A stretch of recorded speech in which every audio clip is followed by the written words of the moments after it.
Depuis la nuit des temps, les forêts fascinent l'humanité. Elles attirent, envoûtent, troublent. Denses, profondes, impénétrables, elles forment bien plus que de simples regroupements d'arbres. Elles sont des mondes à part entière. Des sanctuaires de vie. Des labyrinthes d'ombre et de lumière. Elles respirent, murmurent, s'étendent comme des tapis vivants où chaque feuille, chaque racine, semble animée d'une volonté propre. Pour l'œil attentif, la forêt devient un livre ouvert, mais dont chaque page est écrite dans une langue ancienne, oubliée, faite de bruissements, de souffles, de craquements et de silences. Partout sur la planète, d'innombrables générations d'hommes et de femmes ont perçu cette présence invisible, cette vibration étrange, presque sacrée. Certains l'ont nommée. D'autres l'ont crainte. Beaucoup l'ont vénérée. Cette présence, ce sont les esprits de la forêt, des entités éthérées, insaisissables, cachées dans le champ des feuilles, lovées dans le tronc d'un arbre millénaire ou glissant le long d'un ruisseau oublié. Ils habitent l'espace entre les mondes, entre le visible et l'invisible, entre la matière et le rêve. Ils incarnent la frontière floue entre le mythe et le réel. Dans ce grand voyage qui nous mènera de continent en continent, nous allons partir à leur rencontre. Nous explorerons les croyances, les récits, les mythes qui leur donnent forme. Chaque culture, chaque peuple, a tissé avec la forêt un lien unique. Et c'est dans ces liens que vivent encore les gardiens des bois, les ombres sylvestres, les veilleurs de l'invisible. En Europe, les forêts sont profondément ancrées dans les mémoires. Elles ont été les témoins d'innombrables siècles d'humanité, de rites oubliés, de chants anciens, de guerres et de paix. Elles ont vu passer les druides celtes, les armées romaines, les paysans médiévaux et les cueilleurs de simples. Toujours, elles ont été là. Immuables. Mystérieuses. Pour les peuples celtes, les bois étaient des lieux sacrés où les arbres étaient des guides, des sages silencieux. Chaque chêne, chaque frêne, portait un esprit, et chaque clairière était un autel naturel. Dans la mythologie gréco-romaine, les dryades étaient les âmes des arbres. Des esprits liés à un tronc, un feuillage, une essence. Si l'arbre mourait, l'esprit s'éteignait avec lui. Cette symbiose profonde entre le végétal et le spirituel évoque une harmonie aujourd'hui perdue entre l'homme et son environnement. En Scandinavie, les forêts enneigées abritaient les huldras, des femmes esprits, séduisantes et dangereuses, qui pouvaient apparaître à ceux qui s'égaraient. Leur beauté cachait souvent une queue de vache, signe de leur nature surnaturelle. Elles récompensaient les hommes respectueux, mais punissaient les vaniteux. Et dans les contrées brumeuses de France et d'Allemagne, on chuchote encore des histoires sur la Dame verte. Apparition voilée dans les clairières, elle est parfois salvatrice, parfois maléfique. La forêt européenne est ainsi faite, belle et inquiétante, paisible et redoutable.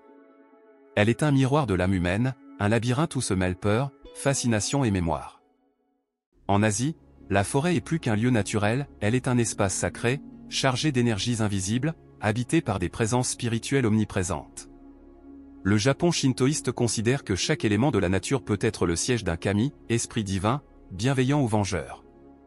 Un vieux tronc, une pierre moussue, un petit ruisseau chantant, tous peuvent cacher un esprit. Le Kodama, par exemple, est l'un de ces esprits des arbres. Invisible, il veille en silence. On raconte que son cri, audible uniquement par ceux qui ont l'âme pure, avertit des tragédies à venir, notamment si un arbre sacré est abattu sans respect. En Inde, les yakshas sont des génies forestiers protecteurs des trésors naturels. Certains sont joyeux et généreux, d'autres féroces et colériques.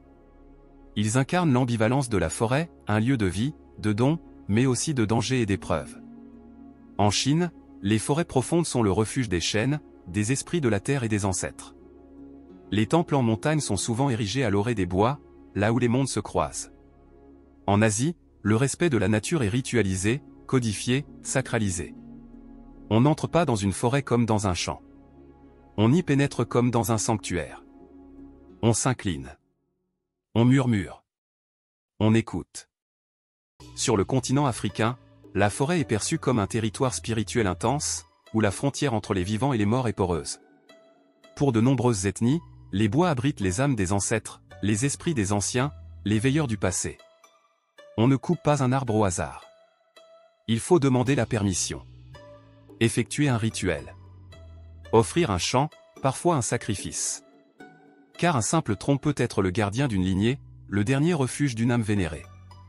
Chez les Dogons du Mali ou les Bétés de Côte d'Ivoire, certaines forêts sont interdites d'accès. On y entre pieds nus, en silence, et seulement si l'on est initié. Le tokoloche, espiègle, parfois dangereux, rôde dans les bois du sud. Petit être invisible, il est autant une figure de peur qu'un esprit farceur, capable de punir ou de protéger. La forêt africaine est un monde en soi. Un lieu d'initiation, de guérison, de dialogue avec les morts.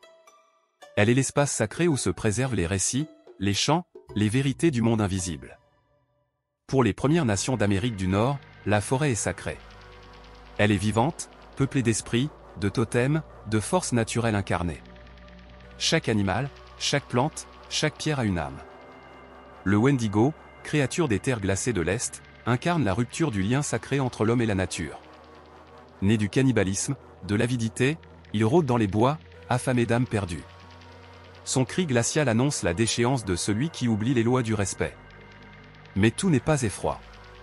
Les esprits guides apparaissent dans les rêves des chamans, cerfs blancs, loups, hiboux majestueux. Ils orientent les pas de ceux qui écoutent, protègent ceux qui prient, enseignent à ceux qui voient au-delà. Les tribus comme les Hopis, les Algonquins, les Haïdas ont chacune une cosmogonie riche, tissée de légendes sylvestres. La forêt est leur temple. Leur berceau. Leur livre sacré. En Amazonie, la forêt est tout. Elle est maison, divinité, esprit. Les chamans y perçoivent des voix, des présences, des esprits. Ils boivent l'ayahuasca, parlent aux plantes, écoutent les arbres. La forêt est un organisme vivant, conscient. Le Yakuruna, homme des rivières et des bois, peut séduire les humains, les transformer, les guider dans des royaumes invisibles. Il vit dans les eaux sombres et les clairières cachées, entre rêve et fièvre. Les arbres géants comme le cébo ou l'acajou sont vénérés comme des piliers du monde. Il relie la terre au ciel, les hommes aux dieux. Le Pachamama, la terre-mère des Andes, est honoré jusque dans les forêts tropicales. On enterre des offrandes, on murmure des prières, on danse pour elle sous les feuillages. Ici, la forêt n'est pas une ressource. Elle est une âme. Elle pense. Elle ressent. Et elle se souvient.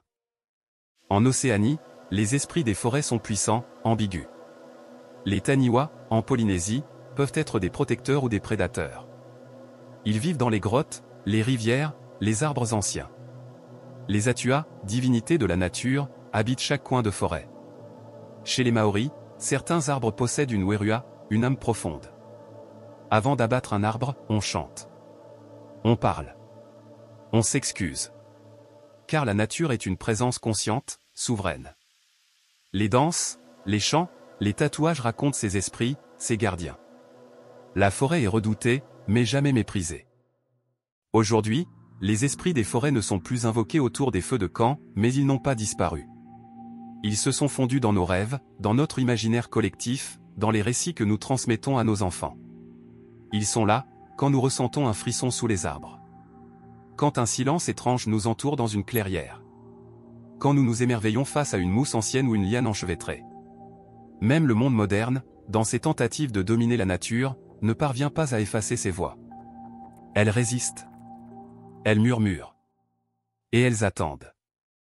À travers les continents, les cultures et les âges, un même message revient, la forêt est vivante. Elle parle. Elle veille. Les esprits qui l'habitent ne sont pas que des mythes, ils sont des fragments de notre mémoire collective. Ils nous rappellent que nous venons du bois, de la mousse, de la pluie. Les forêts sont les poumons du monde, mais aussi son âme. Elles nous protègent, nous nourrissent, nous enseignent. En écoutant leur souffle, en respectant leurs gardiens, nous pourrions peut-être retrouver ce lien sacré, ce fil invisible qui unit l'homme à la nature depuis la première aurore. Et si les légendes vous appellent, abonnez-vous pour continuer le voyage à travers les mystères du monde et au-delà.